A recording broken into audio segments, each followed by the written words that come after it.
Mortimer comes, and then I'll help you. Mortimer should be here any minute now. Yes.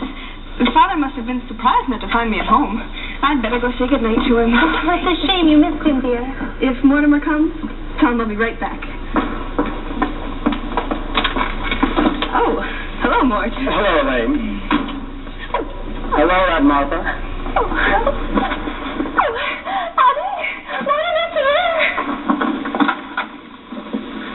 You weren't going anywhere, were you? I was just going over to tell Father not to wait up for me tonight. Ah, I didn't know that was still being done, even in Brooklyn. Mortimer. Hello, Aunt Abby. How are you? I'm fine, dear. Who are you? I'm fine. My, you're looking well. You haven't changed much since yesterday. Oh, my goodness, it was yesterday, wasn't it? We're seeing an awful lot of you around here lately. Well, come, dear, sit down, sit down. Abby, haven't we something to do in the kitchen? Huh? You know, the tea things. Oh, the tea things! Yes, of course, the tea things. Well, you two just make yourselves at home. You just make yourselves at home.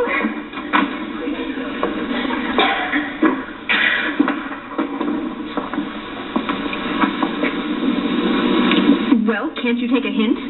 No, darling, that was a little too obvious. A lack of inventiveness, I must say.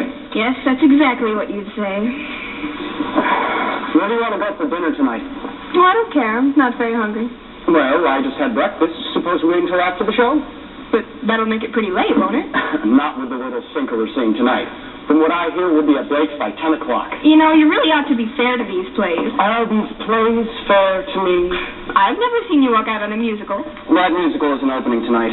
No? Darling, you'll have to learn the rules.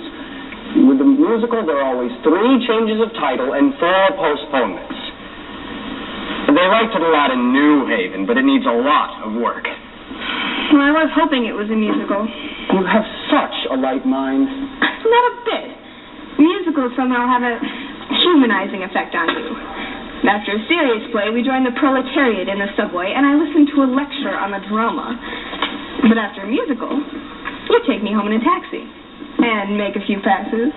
Now, darling, that's a very inaccurate piece of reporting. Oh, I will admit that after the Berman play, you told me I had authentic beauty. And that's a hell of a thing to say to a girl. But it wasn't until after our first musical you told me I had nice legs. And I have, too.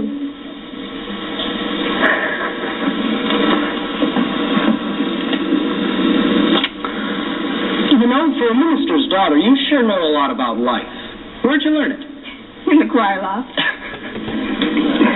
Yes, dear, I'll have to explain it to you sometime. The close relationship between eroticism and religion. Religion never gets inside the choir loft. Which reminds me, I'd better go tell Father not to wait up tonight. You know, I've never been able to rationalize it. What? My falling in love with a girl from Brooklyn. Falling in love? Oh, not stooping to be articulate, are you?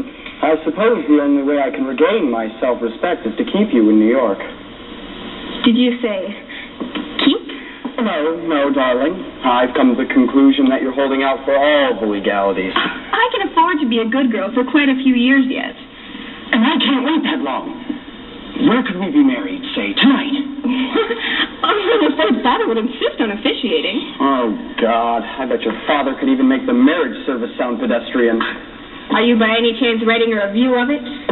No, darling, I'm sorry. It's an occupational disease. To me.